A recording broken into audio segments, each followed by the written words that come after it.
semua, saya Denda Hili Agustina dengan NIM E1B024-10115.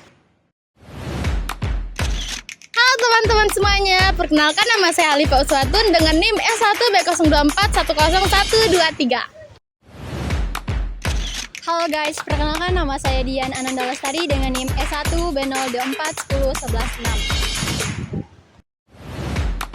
Halo Sobat Filsafat, perkenalkan nama saya Farhan Bintoro dengan NIM E1B024-10120. Assalamualaikum warahmatullahi wabarakatuh. Kami dari kelompok 4, di sini kami mewawancarai 3 narasumber. Yang pertama ada UMKM, yang kedua ada guru, yang ketiga ada salah satu karyawan media di Tribun Lombok. Dari ketiga profesi dan pekerja ini ada relevansinya dengan 3 cabang filsafat ilmu. Yang pertama ontologi, kedua epistemologi, dan ketiga aksiologi. Yang dimana ontologi adalah hakikat realitas yang digerap, dan dimana epistemologi ini cara kita memperoleh pengetahuan. Sedangkan aksiologi, mana aksiologi itu memiliki tujuan dan nilai serta makna. Mengapa kemudian kita memilih 3 profesi ini? Pasti di 3 profesi dan pekerja ini pasti memiliki tujuan serta nilai-nilai yang terkandung di dalam profesi dan pekerja ini.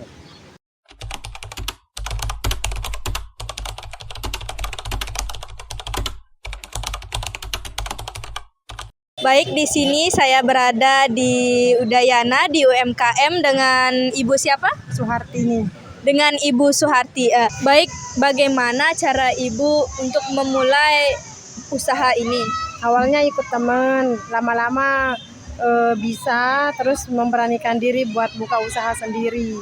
Ya, terus bagaimana cara Ibu, bagaimana tujuan Ibu untuk mendirikan usaha ini? Untuk mencari keuntungan dan kebutuhan sehari-hari. Bagaimana cara Ibu mempertahankan kualitas terbaik dagangan Ibu? Harus tetap seger, bersih, rapi juga perlu. Dah itu aja. Terus bagaimana pelayanan Ibu terhadap pembeli agar menarik pembeli untuk berbelanja di dagangan Ibu ini? Yang pertama sopan, harus ramah, senyum. Itu sih yang paling penting. Itu yang paling penting. Ya. Baik, itu saja mungkin pertanyaan dari saya. Sekian, wassalamualaikum warahmatullahi wabarakatuh.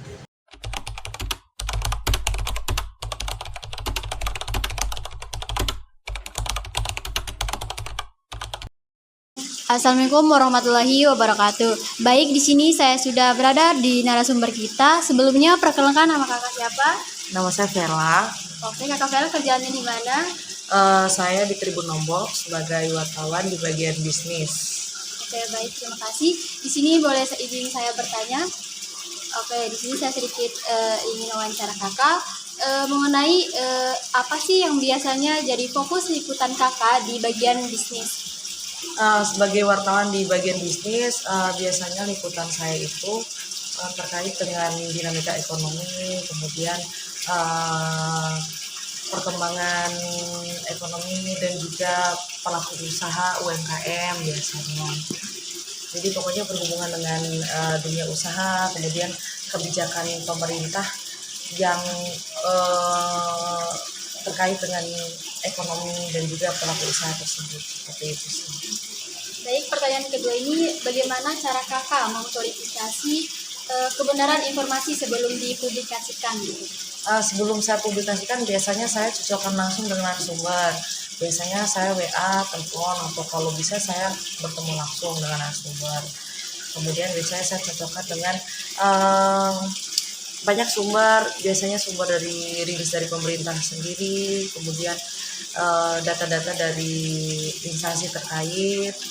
Kalau ada data misalnya atau ada klaim khusus dari narasumber, biasanya saya cocokkan lagi dengan instansi terkait data tersebut. Pokoknya sebelum dipublikasi harus akurat datanya. Mau dicek dulu informasi dan akuratnya. Oke, baik, pertanyaan terakhir ya kakak. Iya. Bagaimana dampak pekerjaan kakak ini bagi masyarakat dan apa nilai yang harus dijaga saat dalam menulisnya, saat menulisnya gitu?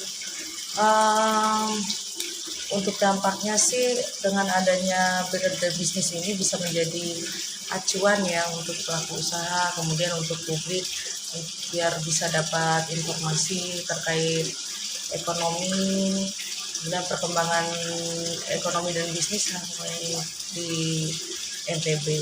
Dan juga untuk nilai sendiri itu nilainya yang saya jujur akuratnya jujur dan paling penting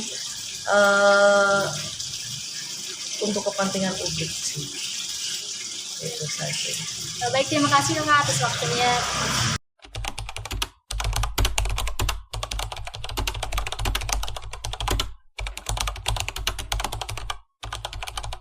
Baik, assalamualaikum warahmatullahi wabarakatuh.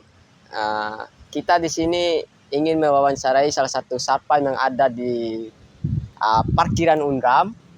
Sebelumnya kita memperkenalkan nama terlebih dahulu. Nama saya Farhan dan rekan saya Khalifah Uswatun. dan satpam yang ingin kita wawancarai Muhammad Yunus.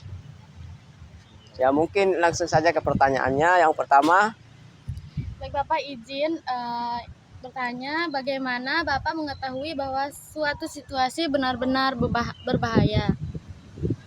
Situasi bahaya. Pasti kita tetap waspada dan melihat gerak-gerik yang ada di sini yang mencurigakan. Misalnya kalau ada yang mencurigakan pasti kita langsung eksekusi atau kita tanya dulu atau apa dia kesini. Kita lihat dulu, misalnya kalau dia mencurigakan baru kita amankan.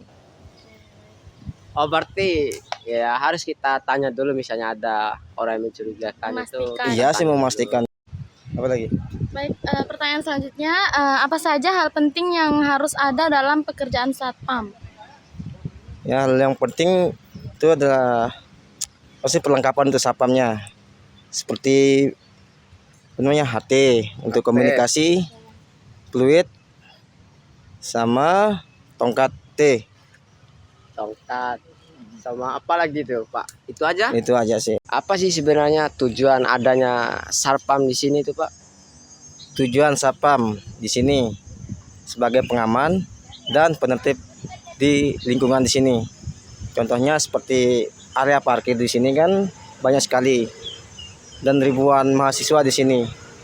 Kita tertipin merapikan area parkir biar kita fokus untuk mengontrol apa yang ada di, misalnya seperti kelupaan kunci atau barang-barang tertinggal di motor, kita bisa amanin.